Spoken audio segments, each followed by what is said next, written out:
Hello everyone, this is Parveen सान from health and Sirsa. सबसे पहले उन सभी व्यूअर्स को थैंक्स बोलना चाहूंगा जो बहुत अच्छा बूस्ट कर रहे हैं। और आज मैं बात करने वाला हूँ फ्रेजल वर्ब्स कम्युनिकेशन के लिए। बहुत ज्यादा जरूरी है, बहुत ज्यादा जरूरी है। Phrasal verbs, first of all phrasal verbs होती क्या है? ये वर्ब्स होती हैं, लेकिन स्पेशल वर्ब्स एक प्रेपोजिशन लगने से इसका पूरा मीनिंग चेंज हो जाता है उस वर्ब का। That is called phrasal verb. Let's move to the screen. So phrasal verb, जैसे हमने एक वर्ड सुना है ब्रेक। ब्रेक का मतलब होता है तोड़ना, लेकिन इसी ब्रेक के साथ अप लग गया तो आपने ये वर्ड तो बहुत सुना होगा, बहुत सुना होगा। रिलेशन टूटना, किसी कंपनी के साथ अपना रिलेशन तोड़ देना, किसी पर्सन के साथ रिलेशन तोड़ देना।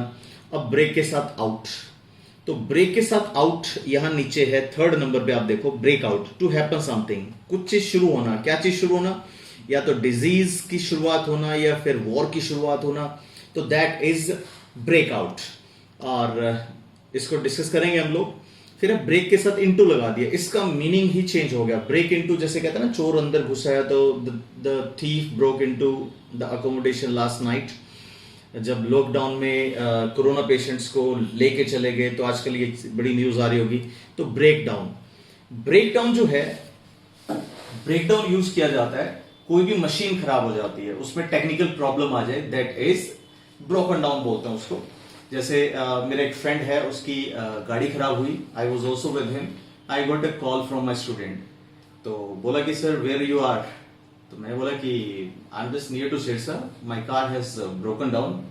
तो वो उसने ब्रेक डाउन सुना नहीं हुआ था, तो उसने वो ब्रेक डाउन, हमारे माइंड के अंदर एक इमेजिनेशन, एक इमेज आती है, विजुलाइज कर जाते हैं हम लोग कि गाड़ी टूट टाट गई, उसका एक्सीडेंट हो गया होगा।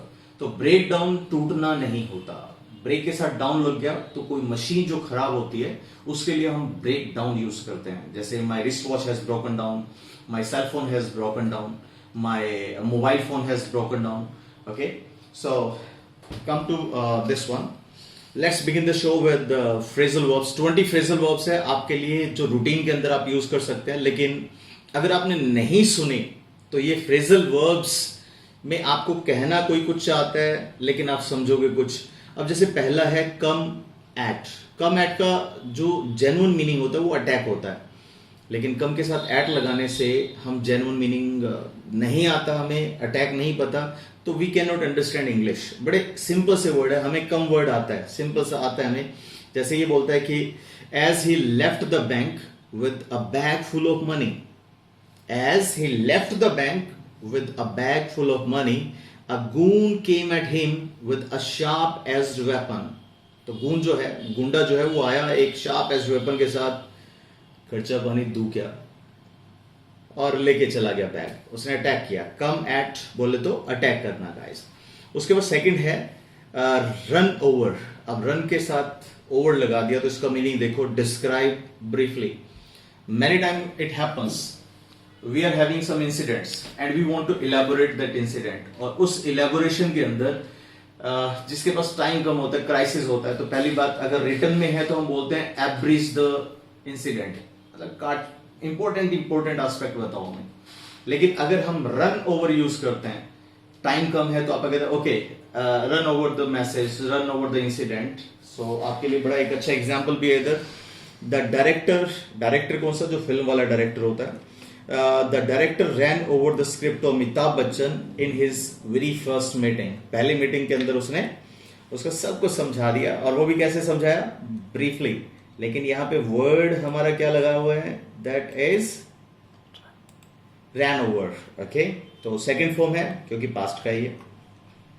Then next is break out. अभी हमने किया कि ब्रेक के साथ आउट लगा दिया, something happen.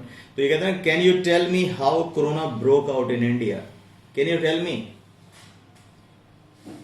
Can you tell me how corona broke out in India. कैसे हुआ? आपने देखते हैं आप कमेंट बॉक्स में क्या डालते हो, और ये फ्रेजल वर्ब्स आपने यूज भी करनी है, कमेंट्स के अंदर डालना भी है ये। यस, सेम इंसिडेंट के साथ नहीं, कुछ अलग कंटेंट के साथ। Then next is play up. Play up misbehave करना। अब प्ले का मतलब तो खेलना हो गया, लेकिन प्ले के साथ अप लगते ही इसका पूरा का पूरा मीनिंग चेंज हो गया। प्ले के साथ अप लगते ही इसका पूरा meaning, entire meaning has changed. Sense अलग निकल गई उसके। सो ये क्या हुआ, children who don't receive enough attention may begin to play up. जिनको अटेंशन नहीं मिलती बच्चों को, they start misbehaving sometimes. Then there is next, that is speak up. अब स्पीक अप आप बोलते हैं, आपने बहुत बार सुना होगा speak up. Speak up doesn't mean बोलना ओनली। स्पीक अप बोले तो टॉक मोर लाउडली और to raise your voice. Sometimes it happens when you receive call, signals नहीं आ रहे, वॉइस लो होती है, तो हम बोलते हैं स्पीक अप, लेकिन हम क्या बोलते हैं, स्पीक लाउडली, स्पीक ऑडिबली। तो अब आपके लिए एक बड़ी ब्यूटीफुल फ्रेजल वर्ब है, that is speak up. Could you speak up? I can't hear you. Okay, so next is pick up on. Pick up on, notice करना. Yes. तो आपने कभी भी pick up on यूज नहीं करा होगा notice करने के लिए, क्योंकि हम चाहते हैं कि इजी वाले वर्ड डालें। तो नोटिस तो आपको आता है ऑलरेडी। अब अपनी वोकैबुलरी में, अपनी कलेक्शन के अंदर पिक अप ऑन और डाल लें नोटिस करने के लिए। Yes, there is example for you. कहता है कि did you pick up on his behavior when he was talking to his teacher? Did you notice? तो notice से अच्छा अपने पास ऑप्शन क्या है, did you pick up on। ये इसके अंदर डबल preposition है और it is having different meaning now. Okay, so next is to hang on. Hang on, wait a moment। आप बोल देना बहुत बार, थोड़ा सा रुक जाओ। एक तो वर्ड लगता है wait for a jiffy, Jiffy, wait for a moment, wait for a while। तो आज आपके लिए नया है। यस, आप यूज कर सकते हैं हैंग ऑन। और जो मेट्रोपॉलिटन सिटीज होती हैं उसके अंदर ये हैंग ऑन बहुत ज्यादा यूज करते हैं। Just hang on, let me check the procedure how to book flight. Okay, next is check out. और चेक इन, चेक आउट आपने कहीं स्टे करने के लिए, उस होटल को छोड़ के जाने के लिए वर्ड सुने होंगे, लेकिन इसका एक मीनिंग होता है to investigate.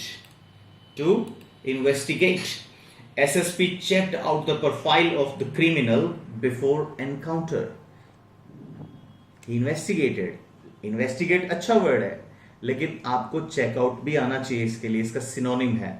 Okay, next is pass up. Pass up means refuse.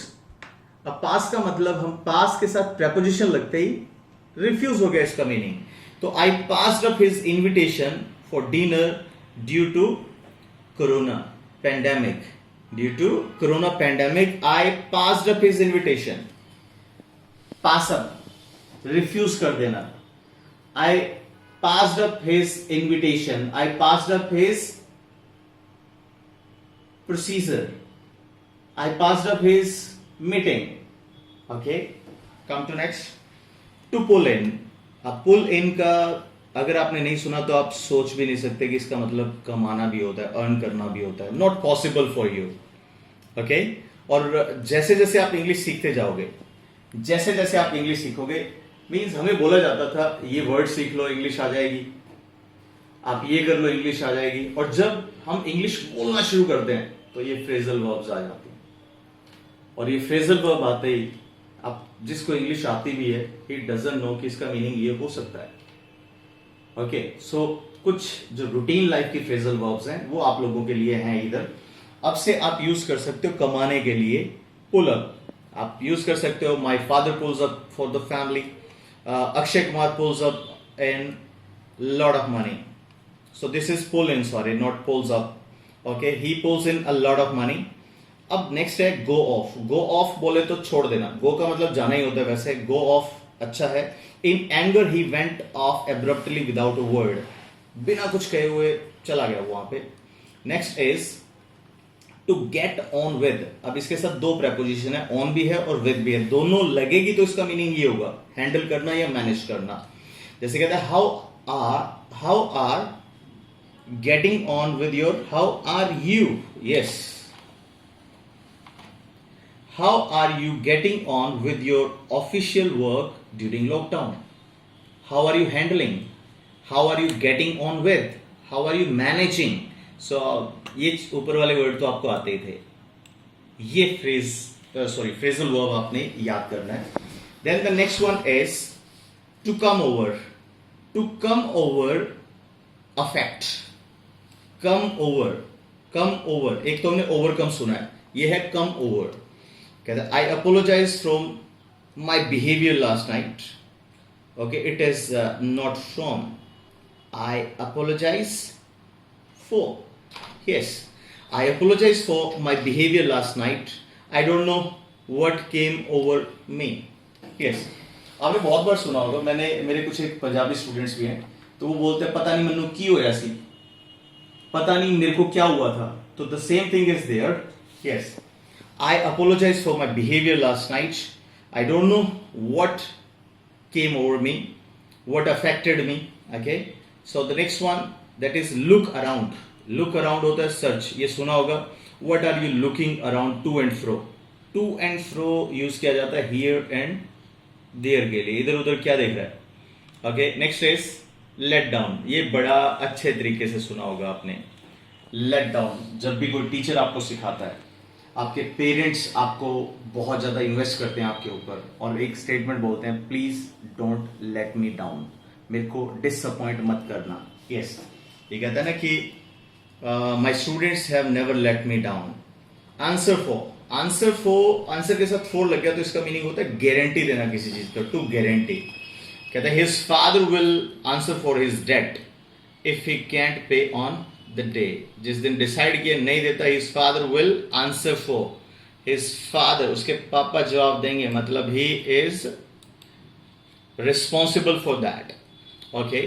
Next is kick back, kick back होता है रिलैक्स करना, और इसके अंदर मैंने एग्जाम्पल बहुत अच्छे वाला डाला है, having been elected, almost all the politicians love to kick back and don't appear in their constituency for long after taking oath. Next is get over, get over, overcome करना होता है। अब देखो get के साथ सबसे get, yes, get एक ऐसा verb है, maximum preposition इसके साथ लग के thousands of meanings are there, thousands of meanings, get इतना important है आपका phrasal verbs के साथ, yes। जैसे कहता है it requires courage to get over appearing on stage for performance, to overcome। next is kick off, to start, कितनी अच्छी बात है, kick के साथ off लगा दिया, इसका मतलब start करना होता है। let's kick off this project with a meticulous meeting, बड़ा एक अच्छी मीटिंग के साथ। So guys, these are 20 phrasal verbs, these are 20 phrasal verbs। आप लोगों को बहुत अच्छे तरीके से इसको करना पड़ेगा, यूजर तभी बनोगे, again I am saying 1000 times you will have to go for practice, constant and consistent practice is required for that। जितना कर लोगे वो आप लोगों का है, और अगर आपको ये बहुत अच्छा लगा है तो कमेंट जरूर करना उसके अंदर, इनको यूज भी करना अच्छे कंटेंट के साथ, and I will definitely reply you, आपको रिप्लाई भी करूंगा मैं, और सब्सक्राइब भी करना। So thank you very much, have a nice time.